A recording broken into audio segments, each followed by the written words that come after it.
सवात के इलाके बहरीन में सैलाब के बायस टूटने वाला राब्ता पुल आर्जी तौर पर बहाल कर दिया गया है।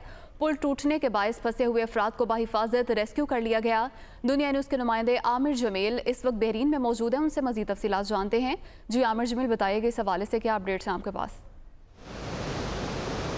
जी बिल्कुल, देखिए सवात के मुख्तलिफ इलाकों में इमदादी कार्रवाइयाँ जारी हैं और जो सड़कें पुल टूट चुके थे उन्हें आर्जी तौर पर बाहर करने का सिलसिला जारी है। और इस वक्त भी हम इसी हवाले से बहरीन में मौजूद हैं। ये आखिरी वो जगह है जहाँ पर गाड़ी पहुँच सकती है। इससे आगे लोग पैदल जा रहे हैं, कई किलोमीटर जो है वो आगे उन पैदल सफ़र करने के बाद वहाँ उस तरफ जो गाड़ियाँ फंसी हुई हैं वो उन्हें उठाकर अगले मकाम तक पहुँचाती हैं। तो हम यहाँ पर जब हमारी DHA के लोगों से बात हुई तो उनके कहने के मुताबिक 11 मकामात ऐसे हैं जो इससे आगे सड़कें वहाँ पर टूटी हुई हैं, पुल टूटे हुए हैं और उन्हें मज़ीद बनाने में और आर्जी तौर पर भी बनाने में कम अज़ कम 2 हफ्ते से ज़ायद का वक्त लगेगा।